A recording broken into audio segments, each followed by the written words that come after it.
అసలు యేసుక్రీస్తు ప్రభు 2000 ఏండ్ల క్రితం కన్య మరియ గర్భంలో నుండి భూమి మీదకి ఆయన వచ్చినప్పుడు అప్పటి పరిస్థితి ఏమిటి, ఆయన ఎందుకు రావాల్సి వచ్చింది, మొదలైన సంగతులు మస్తు సార్లు మనం విని విని విని ఉన్నాం. అసలు యేసయ్యకు జన్మ ఉందా? అసలు యేసయ్యకు ఒక ఆది అంతం అనేవి ఉన్నాయా అని మనం ప్రశ్నించుకుంటే, వాస్తవంగా ఆయన కాలాతీతుడు, అంటే కాలానికి అతీతుడు. కాలము అనే కాంపౌండ్కి వెలపటు ఉన్నవాడు. కాలము అనే కాంపౌండ్లో ఉంది మనం. అంటే మన జీవితానికి ఒక ప్రారంభం అంటూ ఉంది గనక, ప్రారంభం అంటూ ఉన్నదానికి ముగింపు ఖచ్చితంగా ఉంటుంది. ఎందుకంటే మనకు కాలం ఉంది, ఆ కాలం అనే కాంపౌండ్లో మనం ఉన్నాం కాబట్టి మనకి ఈ కాలం వర్తిస్తుంది. కానీ దేవుడు కాలం అనే కాంపౌండ్కి వెలపటున్నాడు. అంటే కాలము అనేది దేవునికి వర్తించదు. అందుకే ఆయన గురించి కాలాతీతుడు అని చెప్తారు. ఇంకో మాటలో చెప్పాలంటే ఆయనే కాలము అని కూడా ప్రసంగి గ్రంథంలో చెప్పబడుతుంది. అదృష్టము ఆయనే, కాలము కూడా ఆయనే. నేను ఆదిని అంతమును, అల్ఫా ఒమేగయు అయి ఉన్నాను అన్నాడు. సో యేసుక్రీస్తు ప్రభు తానే అసలు కాలము కాబట్టి ఆయనకు ఒక ఆరంభము ఒక అంతము అంటూ లేదు. అవి రెండు ఉన్నవాడు మానవుడు, లేకపోతే దేవుని చేత సృజింపబడిందా మరి ఏదైనా. సృజింపబడక ముందు అది లేదు, సృజింపబడిన తర్వాత అది ఉంది. అంటే దానికి ఒకప్పుడు ప్రారంభం, ఒకప్పుడు అది అదృశ్యంగా ఉంది, అసలు లేదు. లేని దాన్ని దేవుడు ఉనికిలోకి తీసుకొచ్చిన తర్వాత ఒక కాలం ఆరంభమైంది, కొంతకాలానికి అది ముగిసిపోతుంది. ఇక్కడ కూర్చున్నారు కొంతమంది, బయట కొంతమంది కూర్చున్నారు, స్పీకర్స్ లేవు వాళ్ళకి. అది కొంచెం చూడండి. లేకపోతే నేను ఇక్కడ మాట్లాడుతూ ఉంటాను, అక్కడేమో నా ఫేస్ కనపడతా ఉంటుంది, కానీ మాటలు అర్థం కాక వాళ్ళు ఇబ్బంది పడుతూ ఉంటారు. కొంచెం బయట ఉన్న వాళ్ళకి కూడా సౌండ్ సిస్టమ్ ఏర్పాటు చేయండి. స్తోత్రం చెప్దామా సంతోషంగా.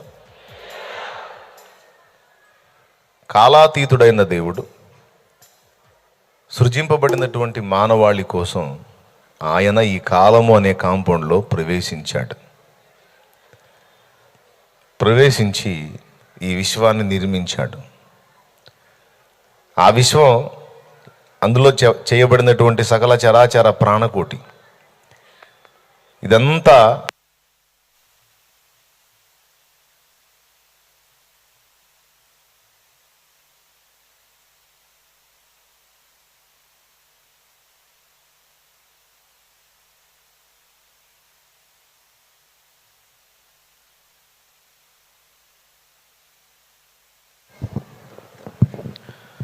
Praise lord. మోనిటర్లీ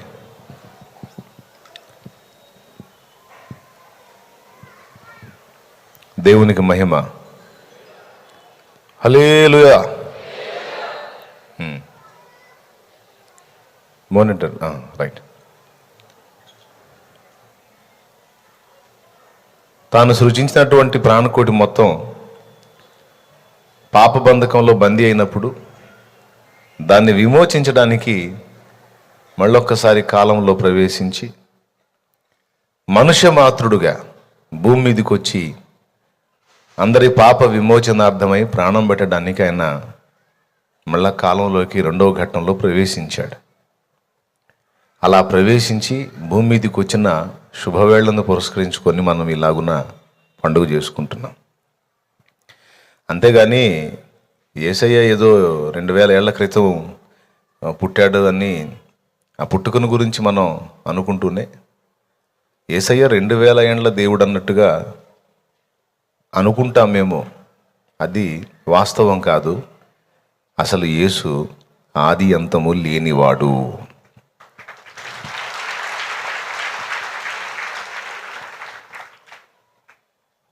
ఎప్పటివాడు అంటే జగతి పునాదులు వేయబడక ముందే ఆయన ఉన్న దేవుడు, ఆది సంభూతుడు.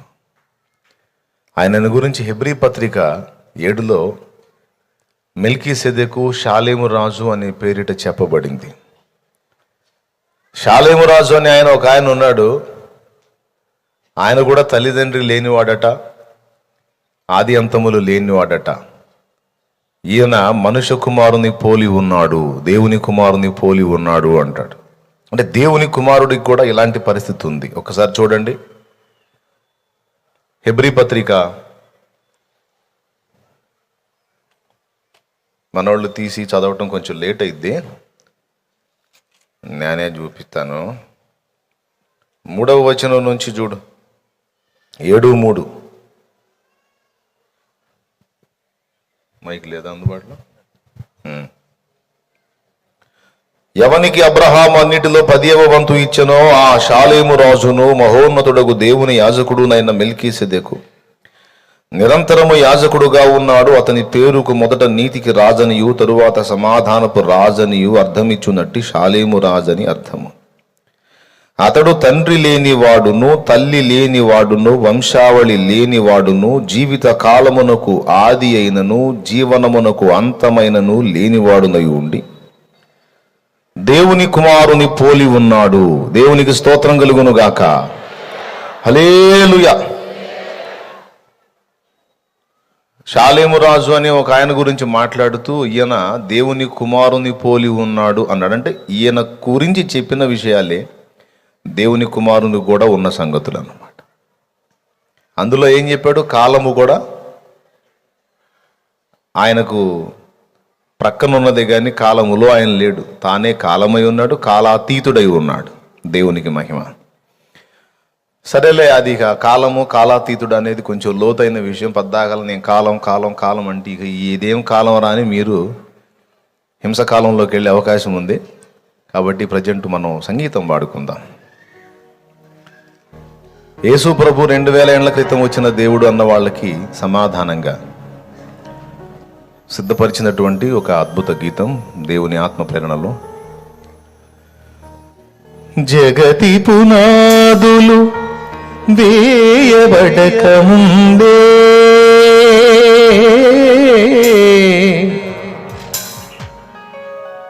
భూమి ఆకాశము చెయ్యబడక ముందే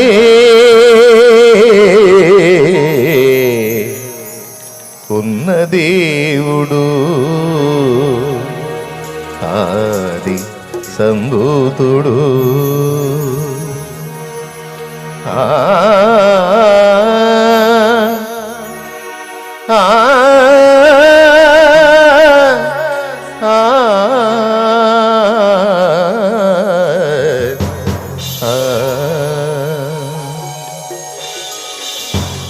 జగతి పునాదులు వేయబడక ముందే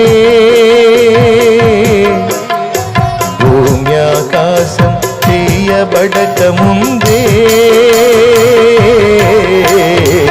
ఉన్న దేవుడు ఆది సంభూతుడు. ఉన్న దేవుడు ఆది సంభూతుడు. జగతి పునాదులు వేయబడక ముందే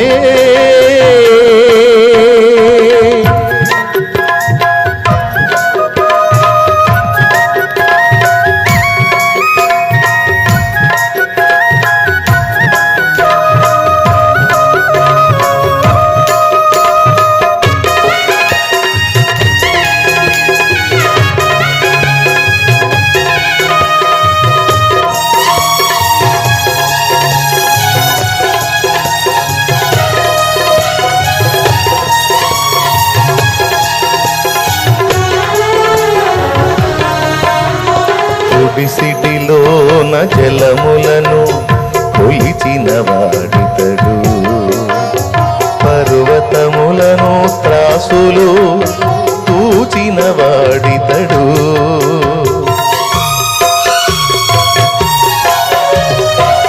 సిటిలోన జలములను కొలిచిన వాడితడు, పర్వతములను త్రాసు పునాదులు పూచిన వాడితడు, శూన్యములోన జ్యోతులను నిలిపిన వాడితడు, శూన్యములోన జ్యోతులను నిలిపిన వాడితడు, కొల పాత్రలోన భూమిని కొలిచి పోసిన వాడితడు, కొల పాత్రలోన భూమిని కొలిచి పోసిన వాడితడు, జగతి పునాదులు వేయబడక ముందే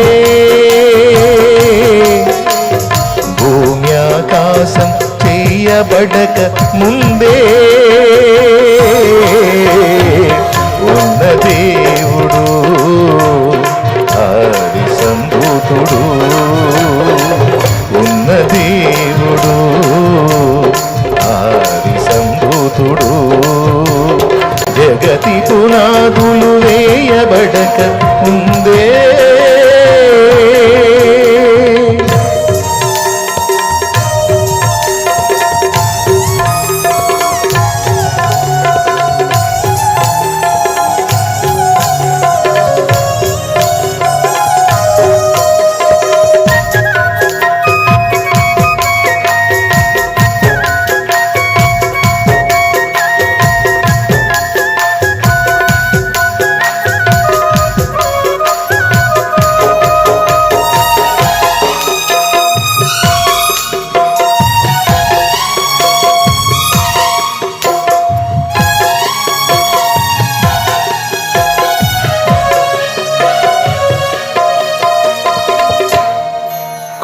భవానితి తం ప్రాహ శోభో వాచముదాన్వితం, ఈశపుత్రం చ మాం విద్ధి కుమారీ గర్భసంభవం, మ్లేచ్ఛధర్మస్య వక్తారం మసేహుహం సమాగతాః, అహం తేషామసీహ నామ, అహం తేషామసీహ నామ.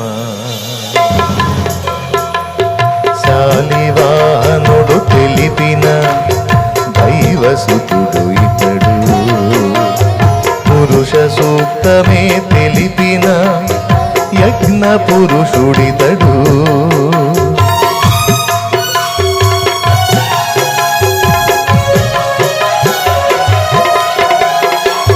శాలివాహనుడు తెలిపిన దైవసుతుడు ఇతడు, పురుష సూక్తమే తెలిపిన యజ్ఞ పురుషుడితడు, ఆది ఋషులు ప్రవచించిన పరమాత్ముడే ఇతడు, ఆది ఋషులు ప్రవచించిన పరమాత్ముడే ఇతడు, కన్యయందు జన్మించిన యేసునామధారితడు,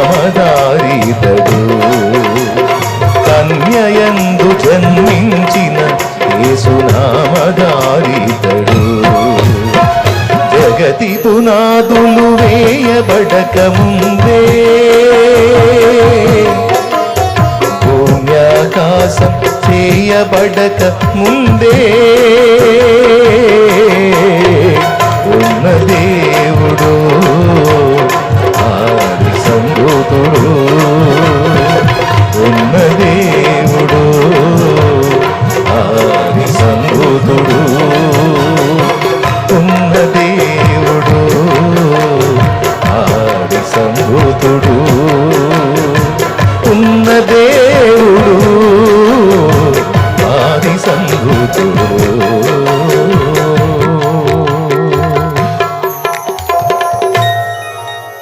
హల్లెలూయా. దేవుని నామానికి మహిమ కలుగును గాక. మరో పాట పాడుకుందామా? చెప్పండి.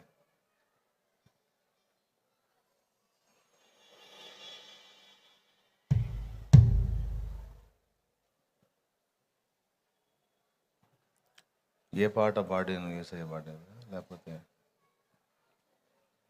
ఎంత దీనాతి దీనము క్రిస్మస్ కదా, మళ్ళీ ఆ తరహా పాట మీరు చూస్తూ ఉంటారు.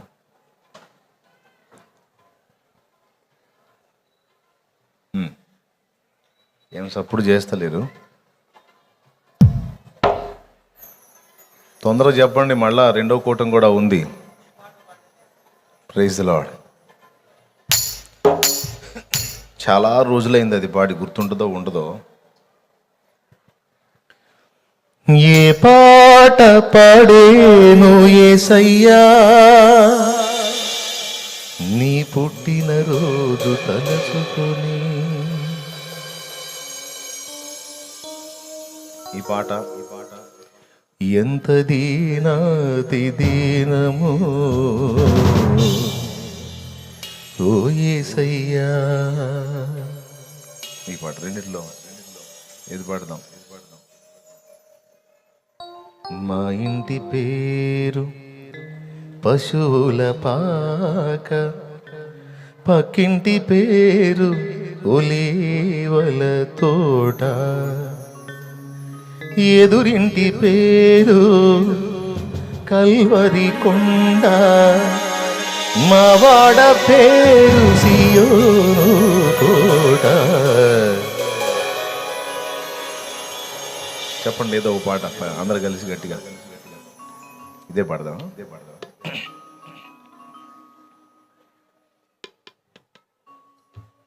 మరి స్వరం ఏమైనా ఇబ్బంది అయితే అదురుకోబాకండి.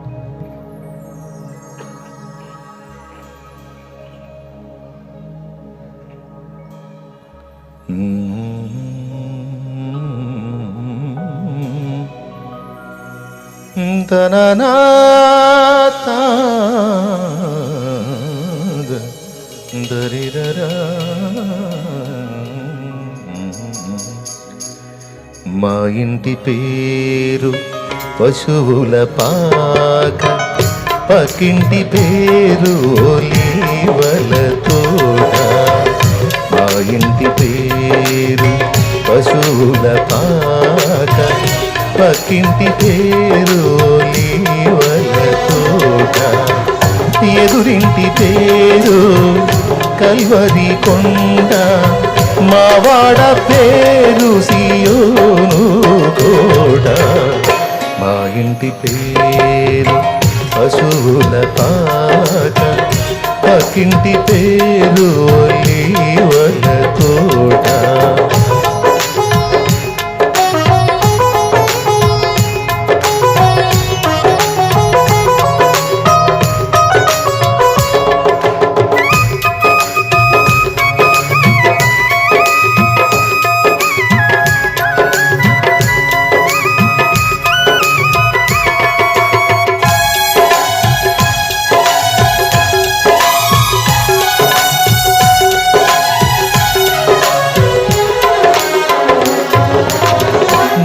తండ్రి యేసు పశువుల పాకలో తనను తాను చూడు తగ్గించుకోనేను.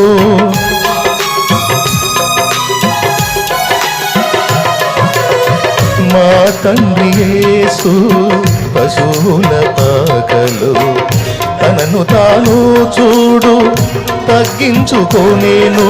కుమారుడు క్రీస్తు ఒలీవల తోటలో, కుమారుడు క్రీస్తు ఒలీవల తోటలో, మోకాళ్ళ కన్నీళ్ళ ప్రార్థించే చూడు.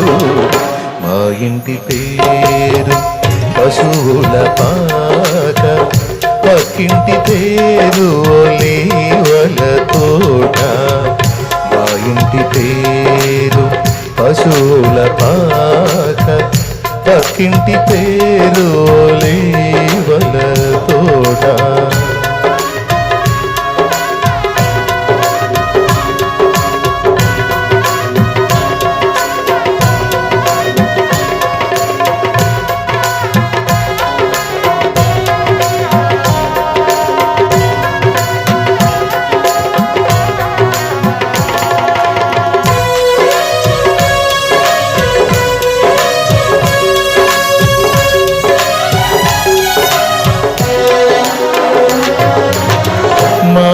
ఆత్మదేవుడు కైవరి కొండపై సంపూర్ణ సమర్పణ చేసెను చూడు.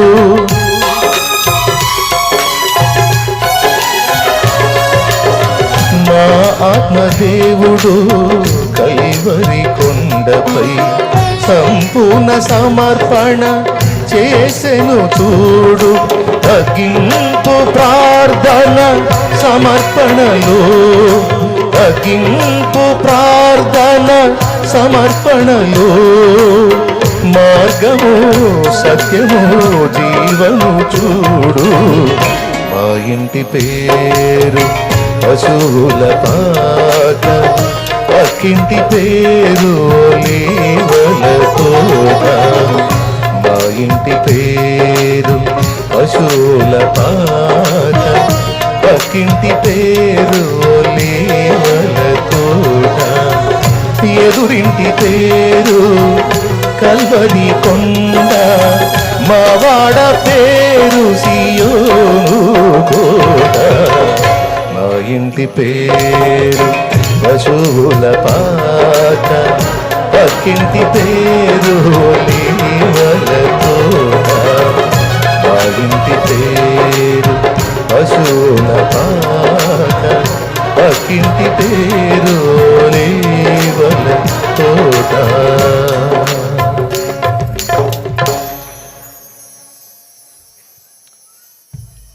ఛాలెంజింగ్ కొట్టాలరా, రాజీ పడకూడదు. అన్నన్న తప్పు పాడొచ్చేమో కానీ నేను కరెక్ట్గా ప్లే చేయాలన్నట్టు కొట్టాలి. కీబోర్డ్ కూడా వాయిస్ అవుట్ అవుతున్నప్పుడు మీరు బోర్డు వాయిస్లు వినిపించకూడదు.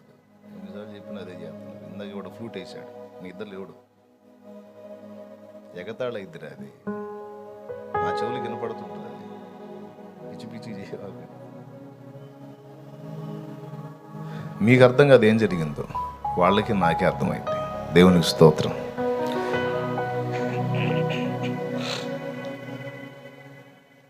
ఏ పాట అయినా సీరియస్గా తీసుకోవాలి, ఛాలెంజింగ్గా ప్లే చేయాలి. అప్పుడే ఆశీర్వాదకరంగా ఉంటుంది భవిష్యత్తు. రాజీ పడకుండా. రైట్, ఇంకా సరిపోతుంది అనుకుంటా పాటలు. ఆరాధన కూడా చేసి నాకు సమయం ఇచ్చారు వాక్యం చెప్పమని. సింపుల్గా కట్టా కొట్టా తెచ్చా అన్నంత తేలిగ్గా మరి 3 మాటలు అందించేసేసి నేను ముగించేసేస్తాను. ఎందుకంటే మళ్ళీ 2వ కూటం ఉంది కదా. పోయిన వారమే చెప్పేది ఉండే, కానీ ఈ స్థలాల ఆలోచనలో అవకాశం ఇద్దాం అనుకున్నా. ఆదివారం లాగా మొదట ఆరాధన ఎలా చేసి 2వ ఆరాధన మనం ఏర్పాటు చేస్తే స్థలాలు వచ్చిన వాళ్ళు ముందు వచ్చి ఆరాధన చూసుకొని పోతారు.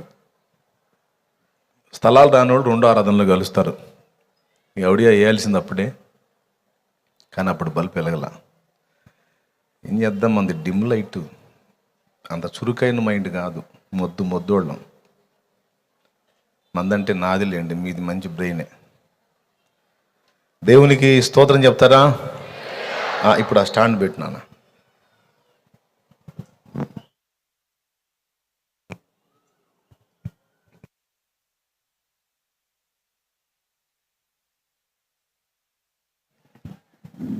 Praise the lord. నాకు నేను అస్సలు నచ్చను. అదేందన్నా అంటారేమో. అంత తెలివి, అంత చురుకుదనం, అంత మైండ్ ఉన్నట్టు అనిపించదు నాకు. మొద్దోళ్ళలో మొదటోడు ఎవడరా అంటే నేనే వస్తానేమో అనిపిస్తుంది. జోకు అన్నట్టు చూస్తున్నారు మీరు. జోక్ కాదు, నా ఫీలింగ్, నా ఇన్నర్ ఫీలింగ్ అదే. నేను నిజం చెబుతున్నాను, నా భావన అదే. మరి ఎందుకో అర్థం కాదు. అయితే ఒక్కోసారి 1 కొరింథీ పత్రిక 1వ అధ్యాయము 27వ వచనం ఎంతో నిజం అనిపిస్తుంది. నన్ను నేను చూసుకుంటే అది కరెక్ట్గా నిజం అనిపిస్తుంది. చూడండి, మీకు కూడా నిజమే అనిపిస్తుంది అది చూస్తే. ఏ శరీరయు దేవుని ఎదుట అతిశయం. సహోదరులారా, మిమ్మల్ని పిలిచిన పిలుపును చూడు. మిమ్మల్ని పిలిచిన పిలుపును చూడండి. మీలో లోకరీతిని జ్ఞానులైనను, మీలో లోకరీతిని జ్ఞానులైనను, ఘనులైనను, గొప్ప వంశపు వారైనను అనేకులు పిలువబడలేదు గాని ఏ శరీరియు దేవుని ఎదుట అతిశయింపకుండున్నట్లు జ్ఞానులను సిగ్గుపరచుటకు లోకములో నుండి వెర్రి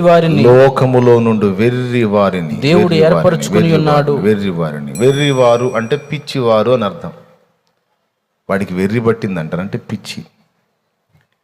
లోకములో ఉండు వాళ్ళు ఏ శరీరి కూడా అతిశయింపకుండున్నట్లు. నేను చాలా జ్ఞానవంతుడిని కాబట్టి దేవుడు నన్ను పిలిచాడు. నేను చాలా అందగాడిని కాబట్టి దేవుడు నన్ను పిలిచాడు.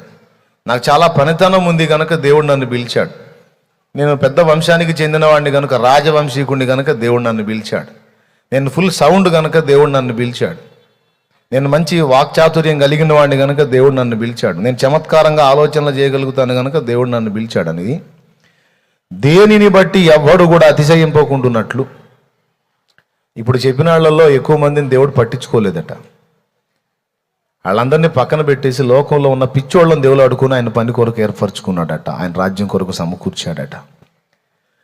అలా ఉన్న పిచ్చాళ్లలో మొదటోడు ఎవడరా అంటే నేనే వస్తానేమో అని నా గట్టి నమ్మకం. దేవునికి స్తోత్రం కలుగును గాక.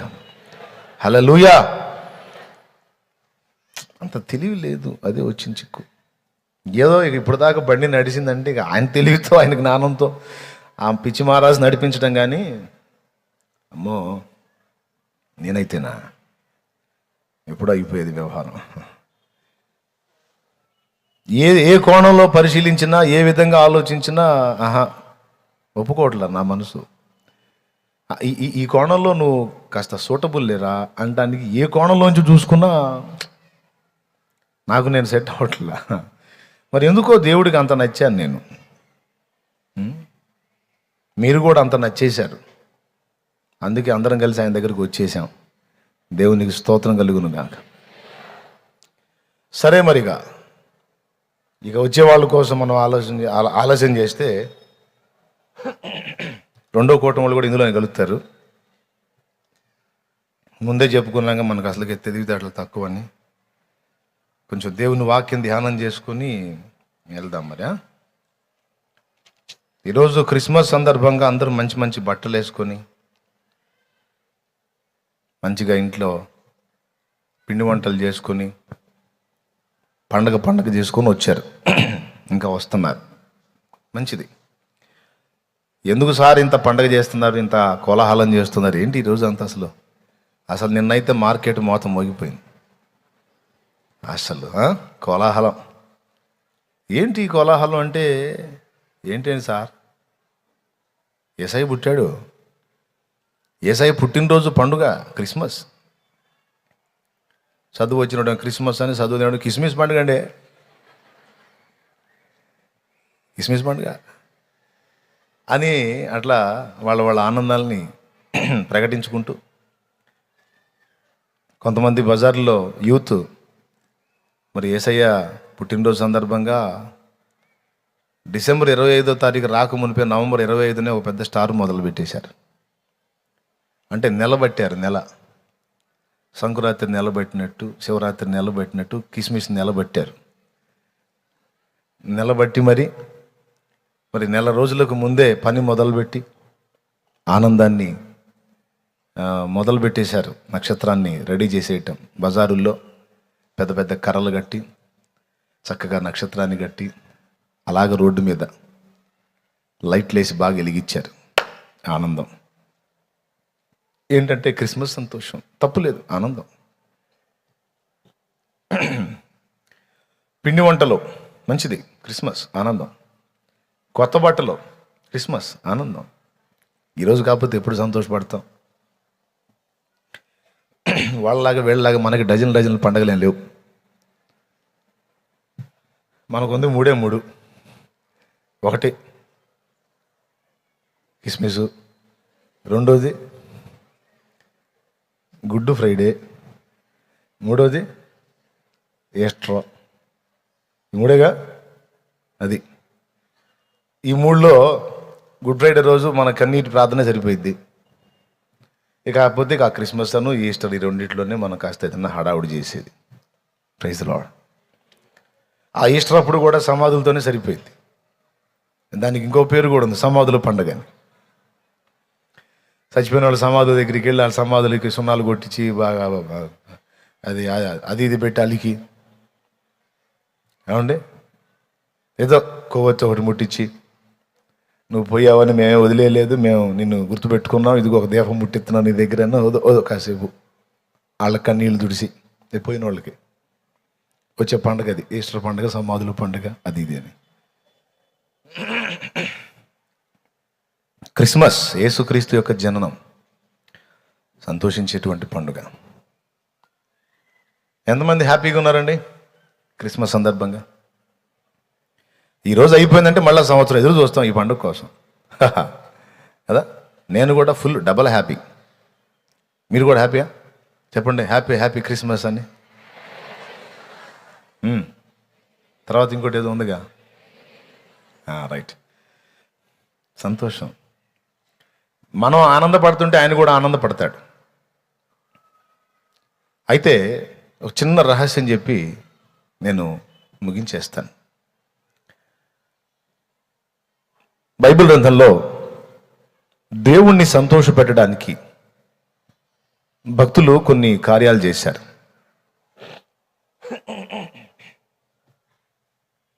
ఎందుకు చేశారంటే వాళ్ళు దేవుణ్ణి సంతోషపెట్టాలని ఆలోచన చేశారు. క్రిస్మస్ ఎవరిది? యేసయ్యది. పుట్టినరోజు ఎవరిదండి? పుట్టినరోజు యేసయ్యది. మన అబ్బాయి పుట్టినరోజు అయితే మనం సంతోషపడతామా, ముందు అబ్బాయిని సంతోషపెట్టాలని ప్రయత్నం చేస్తామా? మీరేం చేస్తారు చెప్పండి. మనకు మామూలు బట్టలు ఉన్నా ఎవరికైతే పుట్టినరోజు ఉందో ఆ పుట్టినరోజు ఉన్న వాడికి మాత్రం కొత్త బట్టలు తీస్తాం. ఆ వ్యక్తి కోసం ఆ రోజు ఎప్పుడు తినే రొటీన్ ఫుడ్ కాకుండా హోటల్కి తీసుకెళ్ళి ఏదో ఆ బిర్యానీయో ఏదో పెట్టిస్తాం. పెట్టిరా మీరు? పెట్టిస్తారా? మా దగ్గర డబ్బులు ఏడున్నాయిలే అంటారా? ఉన్నోడు ఉన్నట్టు. కొంతమంది బయటికి వెళ్ళి హోటల్లో బిర్యానీ ఏం తిందామని అని ఇంట్లోనే పలావ్ చేయించుకొని తింటారు. సో మొత్తం మీద ఎవరిదైతే ఇంట్లో పుట్టినరోజు ఉందో ఆ పుట్టినరోజు జరుపుకుంటున్నటువంటి ఆ వ్యక్తి విషయమై మనం కొంచెం శ్రద్ధ నిలుపుతాం. బాగా సౌండ్ అనుకో, బాగా డబ్బున్నోళ్ళు అనుకో, ఏం చేస్తారు తెలుసా? పుట్టినరోజు సెలబ్రేషన్ పెట్టుకొని అందరిని ఆహ్వానిస్తారు. ఏంటంటే ఈరోజు మా అమ్మాయి బర్త్డే, మా అబ్బాయి బర్త్డే, అమ్మాయి పుట్టింది, అబ్బాయి పుట్టాడు, వాళ్ళు పుట్టినరోజు అని వాళ్ళని వీళ్ళని అందరిని ఆహ్వానించి ఒక ఫంక్షన్ ఏర్పాటు చేస్తారు. వచ్చిన వాళ్ళు ఊరకు రాకుండా ఆ కానుకలు ఈ కానుకలు ఏవో తీసుకొస్తుంటారు అబ్బాయికి. కొంతమంది బంగారు వస్తువులు తీసుకొస్తారు.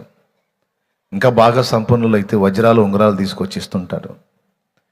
తెచ్చినోడల్లా ఎవరిది పుట్టినరోజు అయితే ఉందో ఆ పుట్టినరోజు జరుపుకుంటున్న ఆ వ్యక్తి దగ్గరికి తీసుకెళ్ళి వాళ్ళు తీసుకొచ్చినటువంటి బహుమతులు ఆ వ్యక్తికి ఇచ్చి ఆ వ్యక్తిని ఆనందింపజేయటానికి ప్రయత్నం చేస్తూ ఉంటారు. వాళ్ళు తీసుకొచ్చినటువంటి ఆ విలువైన బహుమతులు ఆ వ్యక్తికి చూపించి, హే నీకోసం ఏం తెచ్చానో చూసావా, టట్టడా అని ఓపెన్ చేస్తారు. ఓపెన్ చేస్తే అదేదో కనపడని ఆ వ్యక్తి చూసి, ఓ అద్భుతం అని మొహం అట్లా పెడితే ఏదనుకున్నా మరి అంటే ఆ మాట అవతల వ్యక్తి నుండి అనిపించాలని పాపం ఇక్కడ ఆ వ్యక్తికి సంతోషపడే ఆ వస్తువులు సేకరించాలని వీళ్ళు తలమునకలైపోతారు. ముందు నుంచే తీసుకెళ్ళి ఆ వ్యక్తికి ఇచ్చి ఆ వ్యక్తి సంతోషపడుతుంటే ఆ ముఖంలో ఆనందం చూసి వీళ్ళు కూడా ఆనందం జరుపుకుంటారు. ఇప్పుడు పాయింట్కి వద్దాం. పుట్టినరోజు ఎవరిది? సరిగా చెప్పండి. మరి కొత్త బట్టలు ఎవరికి? పుట్టినరోజు ఎవరిది? కొత్త బట్టలు ఎవరికి? మనకి. ఇదేం చోద్యం అబ్బా, ఆయనకు కదా. సరే వదిలేద్దాం. పుట్టినరోజు ఎవరిది? పిండి వంటలు ఎవరికి? ఒరే ఇది మనకే. సరే సరే. పుట్టినరోజు ఎవరిది? హోటల్కి పోయేది ఎవరు? అవునా? పాపం అని పేరేమో అయిందా, పొందేదాన్ని మనమా? ఇది చాలా అన్యాయం, నేను ఒప్పుకోను దీనికి. కాబట్టి జస్ట్ ఒక న్యాయం మనం ఆలోచించుకొని మనం కొంచెం సరి చేసుకొని బయలుదేరదాం. ఏంటంటే పండుగ రోజు మిమ్మల్ని ఇబ్బంది పెట్టంలేండి, భయపడవాకండి. మళ్ళీ ప్రసంగం మొదలుపెట్టాడు వీడు, సాగు కొడతాడేమో అనుకోవాకండి. ముందే చెప్పాను, నేను చాలా సింపుల్గా చెప్పేస్తాను. కట్టా కొట్టా తెచ్చాను. పుట్టినరోజు ఎవరిదో ఆ వ్యక్తిని సంతోష పెట్టాలని సహజంగానే మనం చూస్తూ ఉంటాం లోకానుసారంగా. ఆ వ్యక్తిని మొదట సంతోషపెట్టి ఆ వ్యక్తి ఆనందపడుతుంటే ఆ వ్యక్తి ఆనందాన్ని చూసి మనం ఆనందం జరుపుకుంటాం. ఇది మనకు తెలిసి పుట్టినరోజు పండుగలో ఉన్నటువంటి పద్ధతి. అవునా? అయితే యేసయ్య విషయంలోకి వచ్చేటప్పటికి యేసయ్య పుట్టాడు అని చెప్పుకొని మనం సంతోషపడి పండుగ చేసుకుంటున్నాం, మంచిదే. ఇందులో సగమే నెరవేరుతుంది. కానీ ఎవని పుట్టినరోజు మనం జరుపుకుంటున్నామో, ఎవని బట్టి మనం ఆనందిస్తున్నామో, పాపం అతనికి దక్కాల్సినవి దక్కినాయో లేదో పట్టించుకోవటంలా. అతన్నేమో ఒక మూలక నెట్టేసాము, ఆయన పేరు మీద పండుగ చేసుకుంటున్నాం. ఇప్పుడు నేను చెప్పిన పండుగ ఎట్లా అంటే కొత్త బట్టలు, పిండి వంటలు, ఈ నక్షత్రాలు ఇవన్నీ వేరు. ఇంకొంతమంది ఉన్నారు బాగా సోషలిజం ఎక్కువైన మనుషులు. యేసయ్య పుట్టినరోజు సందర్భంగా మామూలుగా రోజు క్వార్టర్ తాగేవాడు ఈ పుట్టినరోజు సందర్భంగా కనీసం 3 క్వార్టర్లన్నా తాగి మురికి గుంటలు దేవులాడుకుంటూ ఉంటాడు. ఆ ఆనంద పరవశం, మనుషులతో సెలబ్రేషన్ చేసుకోవటం తనకి ఇష్టం ఉండదు. అందుకని పందుల్ని దేవులాడుకుంటూ ఉంటాడు. మరి 3 క్వార్టర్లు తాగినోడు మరి ఎక్కడ పడతాడో తెలియదు కదా. అందుకని ఎందుకురా ఇంతసేపు తాగావంటే కిస్మిస్ అంటాడు. సరే, వాడు ఆనందం వాడిది. యేసయ్య పుట్టాడంటే ఇటు 3 క్వార్టర్లు తాగాడు. సరే, వదిలేద్దాం. ఇంకొంతమంది ఉన్నారు, అంతకుముందు వారానికి ఒక సినిమా చూసేది, ఈరోజు క్రిస్మస్ సందర్భంగా 3 ఆటలు చూస్తారు. ఎందుకంటే మరి క్రిస్మస్ 3 సార్లు ఫ్యామిలీ మొత్తాన్ని 3 రౌండ్లు తీసుకెళ్తారు పండగ అని. ఎప్పుడు టీవీలో సెల్ ఫోన్లో చూసేదాకా నీకు హాల్లో చూపిస్తా, హాల్లో అని తీసుకెళ్తారు. అదొక ఆనందం, ఎందుకంటే క్రిస్మస్. కొంతమంది ఉంటారు క్రిస్మస్ సందర్భంగా మ్యూజిక్ వస్తువులన్నీ పెట్టుకొని పొగేసుకొని ఏం పాడతారో వాళ్ళకి అర్థం కాకుండా పాడుతూ ఉంటారు. ఏంటంటే కిస్మిస్ అంటారు వాళ్ళు కూడా. జుట్టెర పోసుకొని పొగేసుకొని గిటార్ కొట్టుకుంటా రకరకాల పనులు చేసుకుంటా ఏదో వాళ్ళు. ఇంకొంతమంది ఉన్నారు క్రిస్మస్ సందర్భంగా డ్యాన్స్ పార్టీ పెట్టించుకుంటారు. వాళ్ళు ఇట్లాంటి ఏం చేయరు అసలు. డ్యాన్స్ పార్టీ పెట్టుకొని చక్కగా ఆడపిల్లల్ని తెప్పించి మంచిగా స్టేజీ కట్టి తెల్లవార్దులు ఎగిరిస్తారు. పాషగా చేత ప్రార్థన చేపించి, నా కాళ్ళను లేడీ కాళ్ళ వల్లే ఆయన చేశాడని కీర్తనలో ఉందిగా, ప్రభువా నీ బిడ్డలు ఇదిగో నాట్యం ఆడబోతున్నారు నీలో. క్రిస్మస్ సందర్భంగా వారి కాళ్ళు లేడీ కాళ్ళ, ఎవరి కాళ్ళు? లేడీస్ కాళ్ళు లేడీ కాళ్ళలాగా అని అయ్యగారు ప్రార్థన చేస్తే డ్యాన్స్ పార్టీ స్టార్ట్ అయితే క్రిస్మస్. మరి కొంతమంది ఉన్నారు క్రిస్మస్ సందర్భంగా సత్యహరిశ్చంద్ర, చింతామణి సుబిసెట్ ఉంటుంది కదా, చింతామణి, అందులో అంతా డబుల్ మీనింగ్లే ఉంటాయి. అది పవిత్రమైన కార్యం క్రిస్మస్. సత్యహరిశ్చంద్ర దాని పక్కన పెడితే చింతామణి, తర్వాత గయోపాఖ్యానం, అట్లాంటి కొన్ని పద్య నాటకాలు ఏర్పాటు చేస్తారు. తెలీదా మీకు? తెలుసా తెలీదా? తెలిస్తే చేయొద్దండి. నాకు తెలుసు అన్న. అవునన్న, నిజమేనన్న. ఓయ్, తెలిసి తెలియనట్టు షో చేయవాకండి. తెలిస్తే చేయొద్దండి. మీరే మగపిల్లలు చాలామందికి తెలుసు, చేతులు ఎత్తారు. ఓనమల్లయ్య. కొంతమంది అయితే కిస్మిస్ సందర్భంగా వీధి నాటికలు ఏర్పాటు చేస్తారు. అడవి సింహాలని, పల్నాటి పులులని, సాంఘిక నాటికలు ఉంటాయి, వీధి నాటికలు, అవి ఏర్పాటు క్రిస్మస్. ఇలా చెప్పుకుంటూ పోతే ఇన్ని వస్తాయి. ఇవన్నీ ఎవరి పేరిట జరుగుతున్నాయి, ఎవరి నామంలో జరుగుతున్నాయి, ఎవరి నిమిత్తమై జరుగుతున్నాయి అంటే యేసుక్రీస్తు ప్రభు. ఆయన భూమి మీదకి వచ్చాడో అందుకని ఆనందాన్ని జరుపుకుంటున్నాం, పండగ చేసుకుంటున్నాం అని. ఏదో కొత్త బట్టలు, పిండి వంటలు, ఏదో హోటల్కి వెళ్ళి బిర్యానీ అంటే పర్వాలేదు, సంతోషపడదాం. మరి మందు పార్టీలు, డ్యాన్స్ పార్టీలు, ఈ నాటకాలు ఇవన్నీ కొంచెం మరి ఆయన కొద్దిగా ఆలోచిస్తాడుగా, పెద్ద ఆయన అంగీకరిస్తాడా లేదా? కొంతమంది డీజే అది పెట్టుకొని ఎగురుతూ ఉంటారు. ఏంటిదంటే క్రిస్మస్. ఓకే, బజార్ పగిలిపోవాల్సిందే. పెట్ట మోగుతుంటే ఇంతలో స్పీకర్లు పెట్టుకొని. ఏంటంటే డీజే, క్రిస్మస్ ఆనందం. ప్రియులరా, ఒకసారి యేసు ప్రభు దగ్గరికి శిష్యులు వచ్చారు. చాలా సంతోషంగా వచ్చారు. ప్రభువా నీ నామమున దయ్యాలు కూడా మాకు లోపడుతున్నాయి తెలుసా? ఎంత సంతోషంగా ఉందో, అసలు దయ్యాలు వణికిపోతున్నాయి ప్రభువా అన్నారు.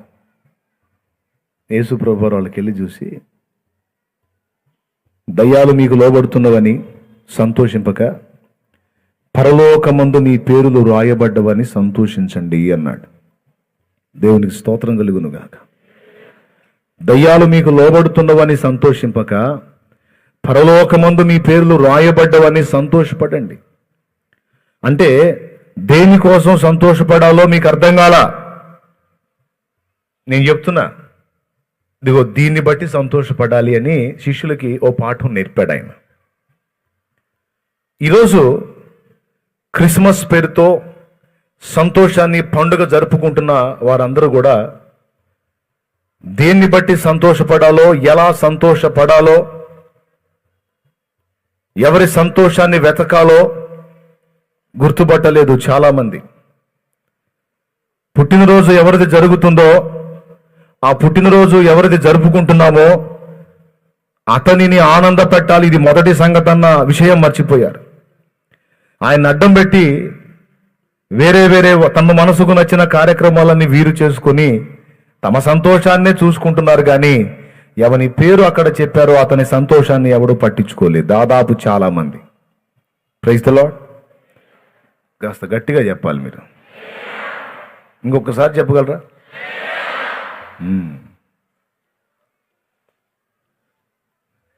గమనించాల్సింది ఏంటంటే, మనం కాదు, ముందు మనం సేవించుచున్నవాడు మన చర్యను బట్టి సంతోషపడే స్థితిలో ముందు మనం ఉన్నామా లేదా చూసుకొని ఆ తర్వాత ఆయన సంతోషాన్ని బట్టి మన సంతోషం ఎంతైనా జరుపుకోవచ్చు, తప్పులేదు. అయితే ఇందాక చెప్పినటువంటి, రెండో మారు చెప్పినటువంటి పనికిమాలిన విషయాల్లో కాకుండా ఆధ్యాత్మిక విషయాల్లో సంతోషపడవచ్చు మనం ఎంతైనా. ఇప్పుడు దేవుణ్ణి సంతోషపెట్టడానికి ఎవరెవరు ఏమేం చేశారు అనేది బైబిల్లో చూసుకుంటే కొంతమంది పేర్లు మనకి ఇట్టే జ్ఞాపకంలోకి వచ్చేస్తాయి. అమాలేకీయులు నా ప్రజల్ని చాలా హింస పెట్టారు, నా ప్రజల్ని మార్గ మధ్యంలో నేను నాశనం చేయడానికి ప్రయత్నించారు. వాళ్ళకి ఎన్నో మార్లు అవకాశం ఇచ్చినా వాళ్ళు తమ చెడుగును విసర్జించి దిద్దుబాటు చేసుకున్నవారు కాదు. కాబట్టి నేను వాళ్ళకి ఇచ్చిన సమయం అయిపోయింది, ఇక వాళ్ళందరినీ కూడా తుడిచిపెట్టమని సౌలును దేవుడు పిలిచాడు. సౌలును దేవుడు పిలిచి ఆ పని అప్పగించాడు. సౌలు దేవుడు చెప్పినట్టే చేశాడు. యుద్ధం అయిపోయింది, జయధ్వనులు మోగినాయి, ఇంటికి వచ్చేశారు. తర్వాత దేవుడు సమూయేలును పంపాడు సౌలు దగ్గరికి. సమూయేలు వచ్చాడు. సమూయేలు వచ్చి, సౌలా దేవుడు చెప్పింది చేశావా అన్నాడు. భలే పనేనే, ఆయన చెప్పింది చేయకపోతే అక్షరాలా నెరవేర్చాను, ఆయన ఏది చెప్పాడో అది చేసేసాను అన్నాడు. చేసావా? చేశాను. అమాలేకీయుల సమస్తము హతం చేయమన్నాడు దేవుడు. చేశావా? సమస్తమును హతము చేసి తిని. మరి అట్లయితే నీ ఇంట వినబడుతున్న ఆ ఎడ్లు, ఆ గాడిద అరుపులేంటి అంటే, అప్పుడు సౌలు అంటాడు, అవి నీ దేవుడైన యెహోవాకు బలి అర్పణ జరిగించుటకు తీసుకొచ్చాం. వాళ్ళ దగ్గర ఉన్న ఎడ్లల్లో, వాళ్ళ దగ్గర ఉన్న పశువుల్లో కొన్నిటిని తీసుకొచ్చాం, అంతే. మొత్తం హతం చేసేసాం. సౌలా, దేవుడు ఏం చెప్పాడు? దేవుణ్ణి సంతోషపెట్టడానికి, బలులు ఇవ్వడానికి వాళ్ళ దగ్గర నుండి ఎడ్లు, గొర్రెలు, పశువులు, గాడిదలు అయ్యి తీసుకొచ్చానని చెప్తున్నావు. ఎందుకంటే నీ దేవుడైన ప్రభువుకి బలి ఇవ్వడానికని. అసలు దేవుడు నీకేం చెప్పాడు? నువ్వేం చేశావు అంటే, దేవుడు చెప్పినట్టే మొత్తం చేసేసాను అంటే, ఒక్కసారి మళ్ళా గుర్తు చేసుకో. ఆ అమాలేకీయుల రాజు అనేవాడిని నువ్వు బతకనిచ్చావు. నీ దగ్గర ఉన్నాడు వాడు ఇప్పుడు. యుద్ధములో జయం ఎప్పుడో తెలుసా? రాజు హతమైపోయినప్పుడు. హతం కావలసిన వాడిని నువ్వు నీ పంచన పెట్టుకున్నావు. శపితమైనవి ముట్టవద్దు, వాటిని సమూలంగా ధ్వంసం చేయమని, నాశనం చేయమని దేవుడు సెలవిస్తే, శపితమైనవి తీసుకొచ్చి వాటిని నీ ఇంట పెట్టుకొని, ఎందుకురా బాబు ఇవి అంటే, దేవునికి బలి ఇచ్చి దేవుణ్ణి సంతోష పెడదామని అంటున్నావు. దేవుడు బలులను బట్టి సంతోషపడతాడు అనుకున్నావా? వెర్రివాడా?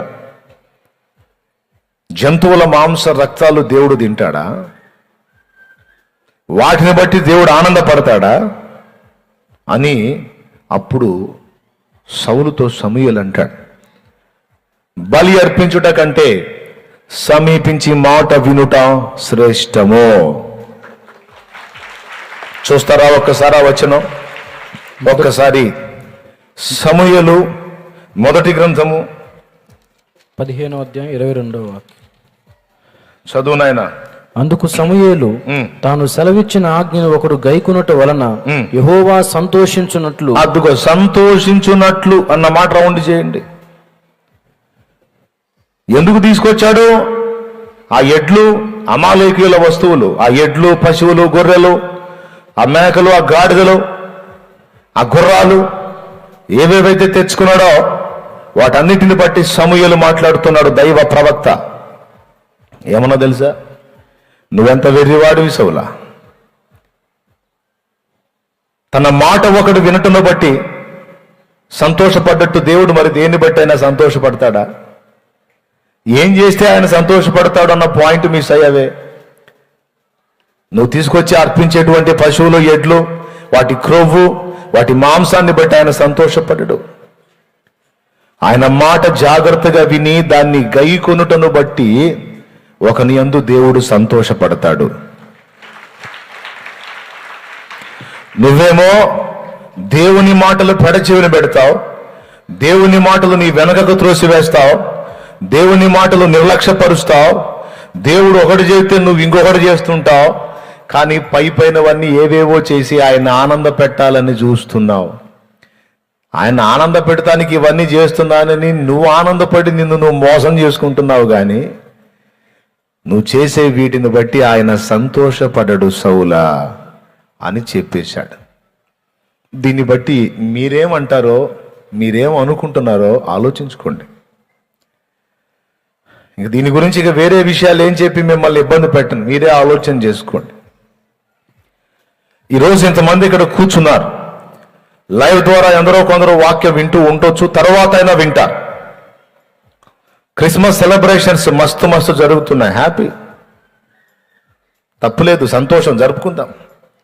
కానీ జరిపేదాని ముందు సౌలు చేసిన పొరపాటు మనం ఏమన్నా చేస్తున్నామేమో కొంచెం చూసుకుందాం.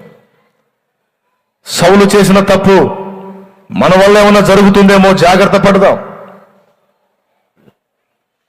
దేవుడు చెప్పినట్లు చెయ్యకుండా, దేవుడు నడవమన్నట్లు నడవకుండా వేరేవో చేసి దేవుణ్ణి ఏదో పండగ చేద్దాం, దేవుణ్ణి ఏదో ఆనంద పెడదామంటే అది నీ వెర్రితనం అమాయకత్వమే కానీ దేవుడు ఎంత మాత్రం కూడా వాటిని బట్టి సంతోషపడ్డాడు. మా ఏరియా మొత్తంలో మాది పెద్ద స్టార్ అన్న. అంత పెద్ద స్టార్ కట్టాం మేము. తెలుసా మీకు ఎంత ఖర్చు అయింది అనుకున్నా? మా ఏరియా మొత్తంలో క్రిస్మస్ సెలబ్రేషన్స్ మేము చాలా గ్రాండ్గా చేసాం. Grand Christmas celebrations, grand. అసలు పైన ఎగురుతుంటాడు యేసయ్య ఈ గ్రాండ్ సెలబ్రేషన్స్ చూసి, అబ్బో బాబోయ్ మోయ్ నన్ను బట్టే అని కదా ఎగురుతుంటాడు కదా. నో నక్షత్రాలు గడితే ఎగరడు, అలాగని కట్టేవాడు వేస్ట్ అని నేను అనట్లేదు, వాళ్ళ ఆనందం వాళ్ళదే. ఇంకొకటి ఏదో చేస్తే ఇది కాదు. కానీ ఫస్ట్ గుర్తుపెట్టుకోండి, గుర్తు రాసుకోండి. ఆయన మాట వినుటను బట్టి, ఆ మాట చొప్పున నడచుటను బట్టి ఆనందపడునంతగా మరి దేన్ని బట్టి కూడా దేవుడు ఆనందపడడు. ఆయన మాటకు విధేయత చూపుటను బట్టి దేవుడు సంతోషించున్నట్లుగా మరి దేన్ని బట్టి కూడా దేవుడు సంతోషపడ్డాడు.